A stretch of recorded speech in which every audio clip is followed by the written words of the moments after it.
The world watches as fascist Italy, armed with tanks, bombers, and chemical weapons, launches a brutal invasion of Ethiopia, one of the last free nations in Africa.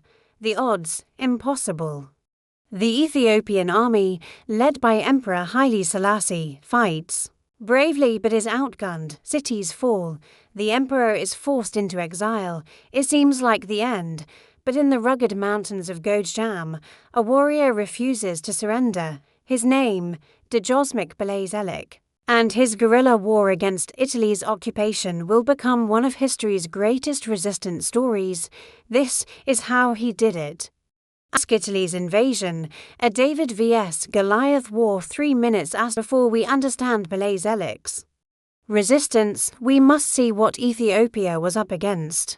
Mussolini's Italy was a modern military superpower, and Ethiopia, a kingdom still fighting with 19th century rifles and spears. Let's break it down.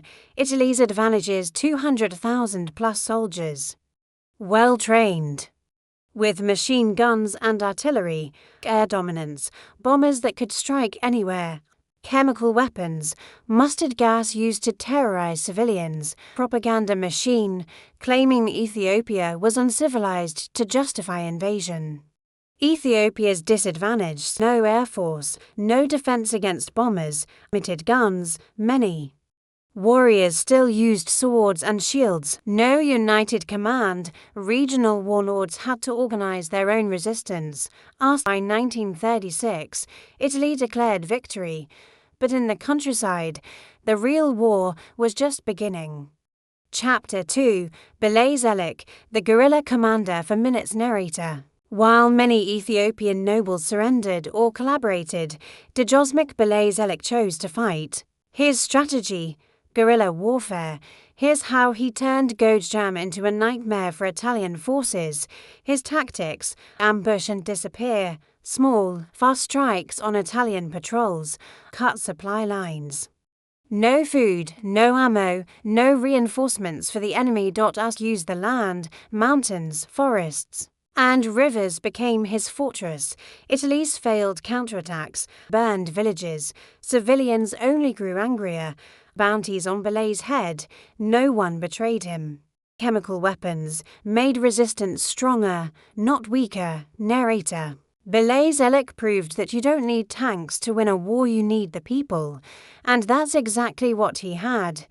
The People's War, 3.5 minutes asked, wasn't just Belay Zeleke's fight. It was Ethiopia's fight. Ordinary farmers, priests, women, and even children joined the resistance. Here's how.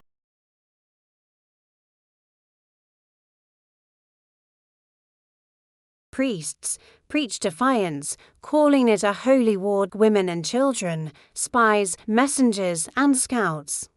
The impact: Italian forces couldn't trust anyone. Every village was a potential battlefield. The occupation became too costly to maintain. Italy controlled the cities, but the countryside, that belonged to Belay Zeleke and the people. Capture, execution, and legacy. In 1937, after 2 years of resistance, his legacy inspired continued resistance across Ethiopia.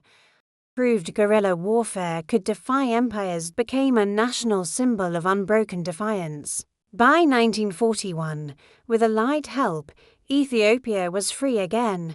But it was men like Belay Zeleke who kept the flame of resistance alive. So what's the lesson here? That no army, no matter how powerful, can crush the spirit of a people united. Belay Zeleke didn't have tanks or planes. He had courage, strategy, and the will of his people. And in the end, that was enough. If you enjoyed this deep dive into one of Africa's greatest resistance stories, smash the like button, subscribe for more untold histories. And tell us in the comments, who should we cover next?